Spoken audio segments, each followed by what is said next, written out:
بسم اللہ الرحمن الرحیم۔ یہ دراست النحو کا سبق نمبر 2 چل رہا ہے۔ جملہ کی کتنی قسمیں ہیں؟ جملہ کی کتنی قسمیں ہیں؟ تو اس کی 2 قسمیں ہیں۔ کون کون؟ جملہ اسمیہ، جملہ فعلیہ۔ جملہ اسمیہ ایسے کہہ لیں کہ اس میں ایک اسم اور ایک فعل ہو، تو یعنی ایک ناؤن ہو ایک ورب ہو، ٹھیک؟ اور یا پھر جو ہے بسم اللہ الرحمن الرحیم، اب یہاں دیکھیے سینٹینس، جملہ، تو یہ 2 کیٹیگری کے ہوتے ہیں، ایک فعلیہ ایک اسمیہ۔ یعنی ایک سینٹینس ہو کہ جو ورب سے بنا ہوتا ہے اور ایک سینٹینس ہو جو ناؤن سے بنا ہوتا ہے۔ تو جملہ فعلیہ جو فعل معروف، ٹھیک، ورب اور سبجیکٹ، ٹھیک، یا پھر فعل مجہول او ورب، یعنی ورب اور نائب فاعل۔ نائب فاعل مینس یعنی ایک تو ورب ہوتا ہے اور ایک جو ہے وہ سبجیکٹ نہیں بلکہ آبجیکٹ ہوتا ہے، ٹھیک ہے۔ یہ فار ایگزامپل ذہب زیدن، زید گیا، زید ناؤن ہے، ذہب ورب ہے۔ ضرب زیدن، زید مارا گیا، زید مارا گیا۔ جانے والا تو معلوم ہے زید گیا، لیکن جو مارنے والا ہے وہ پتہ نہیں کہ مارنے والا کون ہے، تو اس کو کیا بولیں گے ہم؟ مجہول بولیں گے، ٹھیک۔ ضرب بکرن، بکر مارا گیا، تو ورب ہے، سبجیکٹ نہیں بلکہ آبجیکٹ ہے۔ تو کیا ہے جملہ؟ جو جملہ فعلیہ ہے۔ جملہ اسمیہ اس جملہ کو کہتے ہیں جو ایسے 2 اسموں، دیکھیے غور سے دیکھیے، 2 اسموں سے مل کر بنا ہو، ان میں سے کسی ایک کو ساقط کر دینے پر جملہ باقی نہ رہے۔ یعنی 2 جملہ ہو، جو ہے وہ 2 اسم ہو، ٹھیک ہے، اور 2 اسموں سے مل کر بنے، اگر دونوں میں سے ایک کو ختم کر دی جائے، فار ایگزامپل یہ زید ہے اور یہ عالم ہے، اگر ہم زید کو ختم کر دیتے ہیں تو عالمن، عالم کیا مطلب؟ کوئی جملہ اس میں کا مطلب سمجھ میں نہیں آئے گا۔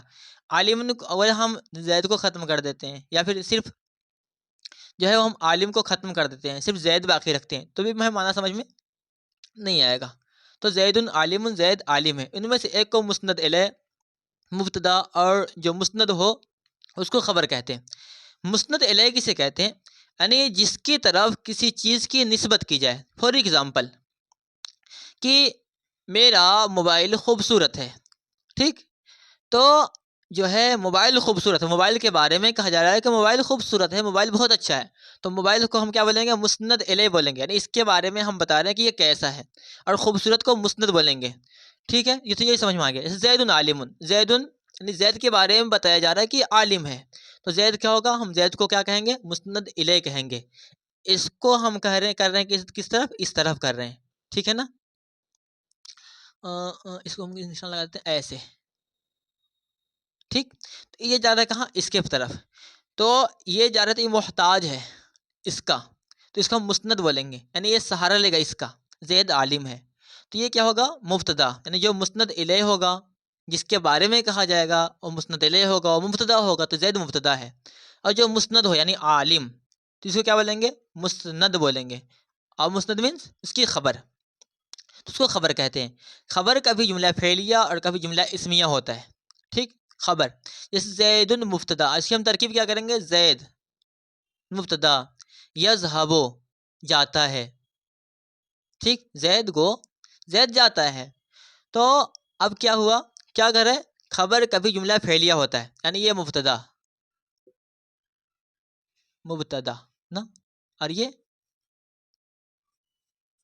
خبر، خبر کبھی جملہ فعلیہ ہوتا ہے، یعنی یہ فعل ہے نا، ورب ہے، تو ہم کہیں گے جملہ خبر، ہم جملہ فعلیہ جملہ اسمیہ کب کہیں گے؟ جیسے ہی میں بولوں یہ جملہ فعلیہ ہے تو اس کے بارے میں آپ جان لیں کہ ہاں اس کو بتایا جائے جملہ فعلیہ ہے، یعنی اس میں ورب ہے۔ اگر ہم کہیں جملہ اسمیہ ہے تو آپ کے مائنڈ میں فوراً آ جانا چاہیے کہ اس میں کیا ہے؟ ناؤن ہے، تو جہاں بھی جس سینٹینس میں ناؤن پایا جائے گا، جس کا خبر ناؤن ہو تو کیا بولیں گے؟ جملہ اسمیہ بولیں گے، اور جس کی خبر جو ہے وہ ورب ہو تو اسے جملہ فعلیہ بولیں گے۔ تو اس میں کیا ہے؟ جملہ فعلیہ اس لیے کہ اس میں ورب ہے، ٹھیک۔ زید عالم ابو ہو، زید کا باپ عالم ہے، ٹھیک ہے۔ جملہ اسمیہ کیوں اسمیہ ہے؟ عالم، عالم، عالم ہے، تو جملہ اسمیہ ہے۔ اب کریں کلمہ نا، یعنی پچھلے جملے میں بتایا تھا نا، پچھلے سبق میں، کہ کلمہ کسے کہتے ہیں؟ مفرد کو کہتے ہیں، مفرد کا دوسرا نام کیا ہے؟ کلمہ ہے، اس کی دو صورت ہوتی ہے، معرب اور مبنی۔ اب معرب اور مبنی میں یوں سمجھ لے کہ اگر اسے اس کے آخری حرف میں، مثال کے طور پر یہ زید ہے نا، یہ زید ہے، تو اگر اس میں یہ ہم کیا کہیں گے زیدن، اس میں ہم دیکھیں گے اس میں چینجنگ آ رہی ہے یا چینجنگ نہیں آ رہی ہے۔ اگر اس میں چینجنگ آئے، ٹھیک، تو اس ہم کیا کہیں گے معرب کہیں گے۔ لیکن اگر اسی میں اگر چینجنگ نہ آئے، بدلاؤ نہ آئے، ہاؤلائے، بدلاؤ نہ آئے، تو اسے ہم مبنی بولیں گے۔ تو معرب جس میں چینجنگ آئے، مبنی جس میں چینجنگ نہ آئے، ٹھیک۔ تو معرب اس کلمہ کو کہتے ہیں جس کا آخری حرف یا حرکت عامل کی وجہ سے بدل جائے، ٹھیک ہے، تو اس کو کیا کہتے ہیں مبنی کہتے ہیں، معرب کہتے ہیں۔ معرب اس کلمہ کو کہتے ہیں جس کا آخری حرف یا حرکت عامل کے آنے سے بدل جائے، جیسے جاء زیدن، رأیت زیدن۔ تو دیکھیں جاء زیدن، یہاں پہ زیدن ہے، زید فاعل ہونے کی وجہ سے، رأیت میں نے دیکھا زیدن، زید کو، یہاں پہ دو پیش تھا صاحب، یہاں پہ دو زبر ہو جا رہا ہے، مررت بے زیدن، یہاں پہ زیر ہو جا رہا ہے، جہاں پہ چینجنگ آئے وہ معرب ہے۔ لیکن اگر چینجنگ نہ آئے، جیسے جاء ہؤلاء، میں نے ان لوگوں کو دیکھا، رأیت ہؤلاء، یہاں بھی زیر، جاء ہؤلاء یہاں بھی زیر، مررت بہؤلاء یہاں بھی زیر۔ تو جس میں چینجنگ نہ ہو اسے مبنی بولیں گے۔